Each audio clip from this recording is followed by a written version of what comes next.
Hi, I'm Ryan Christensen, and this is my presentation for abstract algebra and Galois theory. Okay, first thing is, what is this theory? What's abstract algebra? What's going on? And what I've done is, above the surface of the water is everything that we're used to using. We're used to polynomial functions. We have a pretty good idea of what those already are. Things like f of x is equal to 2x squared plus 7. We know about graphing them. We know about polynomial functions.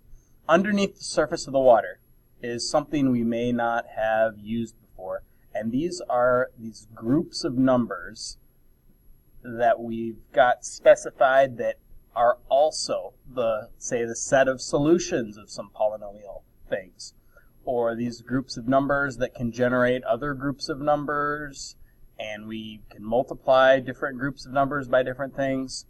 All this stuff is happening, and we haven't realized it the whole time. So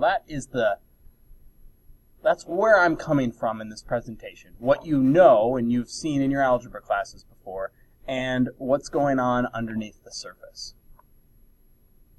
Theorem 653 from our class. Let K be a number field, and let P of X be a polynomial in Kx. The P of X is solvable by radicals over K if and only if the Galois group of P of X is solvable. So what we have here is we're building a link between the polynomial world and the group world. If the group is solvable, then the polynomial is going to be solvable. If the polynomial is solvable, we may or may not. It says if and only if, so the logic has to go both ways. We'll take a look at that. So what we have right here is we have a polynomial function of degree 1. It's got that continuous slope. People have been graphing this in 7th grade. Anything in the form of ax plus b, it can be solved. Here's an example of one. It can be solved by any integer written as a fraction minus b over a. So we've got this rational number here that will be the solution. There's a whole group of numbers that would be the solution to any problem of this form. And as the most complicated that they're going to get, as long as a and b are integers, whole integers, we don't have any decimals here, it's only going to be as complicated as a fraction. That's as complicated as it's going to get. When we move on to the next degree, we've got degree 2, x squared minus 5, a parabola opening up. We've got our solutions right here, and to get these solutions, we probably use the quadratic formula. We've got our a's and our b's, all that stuff. We teach students how to put things in here, how to get these roots, a positive root and a negative root. Well, what is going on under the surface is we have the rational numbers, and radical 5 is used to create a group of solutions to this, and in this case it's square root 5 and minus square root 5. But can you see how the part that's going to come out inside of this square root is the 5? That's where that's going to come from. And then everything else is multiplying, adding, subtracting, dividing by integers that were given even in the formula. We can generate all of the roots if we have radical 5 and other integers, positive and negative. Now, there is this Galois group of S2, which is the elements of 0 and 1, and its addition table right here, it follows. 0 plus 0 is 0, 1 plus 0 is 1, and so on. This table and this group are solvable. So since this is solvable, this function right here is solvable with roots. We have a formula for getting those roots. Okay, now let's take it up a notch. Solving a polynomial of degree 3. So you've got this big messy thing like this. It starts out messy. Now, there's Cardino's formula, and we're not going to go into how that works, but using that formula, we can rearrange some things, and we play some little algebraic tricks. We can get some solutions to this, and we've got a graph right here of a basic cubic.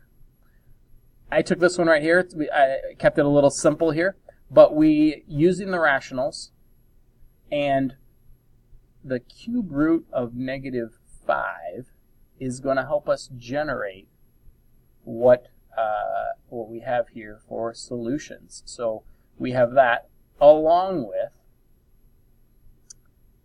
this omega right here.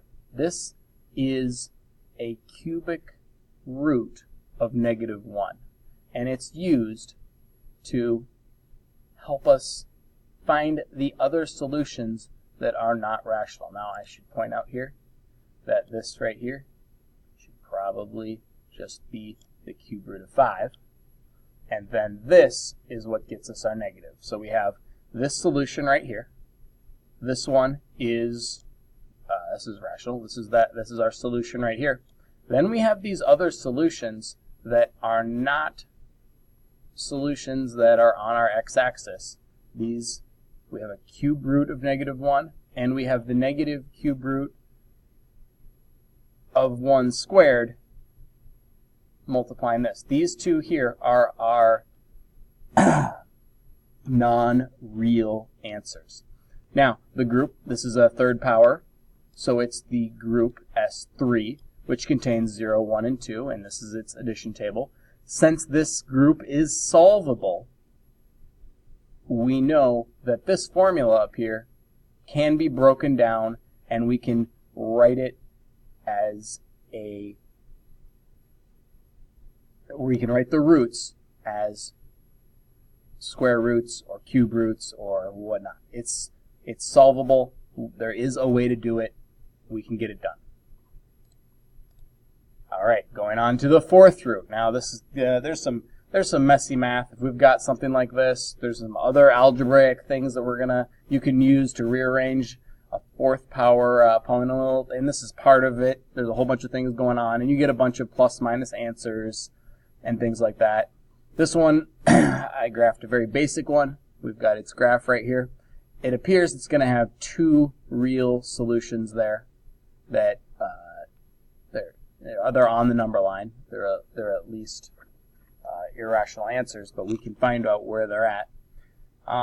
Turns out we can generate, there's a group of the fourth root of 5 and I being the square root of -1. We've dealt with that before. We can generate all the solutions to a problem that looks like this right here, because the 5 is kind of the link here. We can generate all of our solutions using integers plus or minus I and the fourth root of 5. So we've got this answer right here. That's we know that one. That one's right here. We've got the negative version of that one. That one's right here. And then these, they're imaginary. These are complex numbers that they're not on our x-axis. So we're not used to saying those are solutions, but they are solutions even though they aren't right here. Once again, it's the fourth power. Our group is S4, and it has 4 elements in it. This is its addition table. So this group is solvable. Underneath the surface, these things are going on. This is solvable, which makes this polynomial, now it's been reduced down to, it's a 4th degree polynomial. It's reduced to that. It's solvable with radicals. We can get the answer with radicals to this when it's at 4th degree. Okay, 5th degree. Now, it would seem that we just keep going. We just keep add a degree here and add a degree to our group. Well, it all comes apart at 5. Here's what happens. We've got a 5th degree polynomial. I just threw one in here, for instance. And we have to specify and we haven't said it so far because the previous ones will all work no matter what. But this fifth degree, it has to be irreducible, which means we can't rewrite it as two different equations, as 5 different equations that are all solvable by rational numbers. We can't do a thing like that. It has to be, this is as far down as we can divide things off and reduce it. Its group would be S5, and these would be its numbers here, but it turns out this group is not solvable. We cannot solve this group here, which in turn means, and we may have come into this before because in our algebra books there's never been a 5th degree formula to help us solve any equation like this. Turns out that this is also not solvable. So things that have been happening on the surface in our whole math careers, underneath the surface, there's a reason why that's been happening. Okay, there are polynomials of higher degrees that could be solved. You can have a 5th degree that can be broken down. This one here is reducible. We reduced it down to these two expressions right here, and we notice that, oh, this one's solvable because it's just to the 3rd power, and this one's solvable, it's to the 2nd power. It's got a graph that looks something like this. This is solvable. This isn't what we're talking about. Even though it's 5th power, there's a way to express it, but that's because this was reducible. Okay, now, how could we find a polynomial if we were just given a root? So if we were given a root, that this is a root, let's find the polynomial. So first thing we do is we set it equal to x, and then we square both sides to get rid of the radical.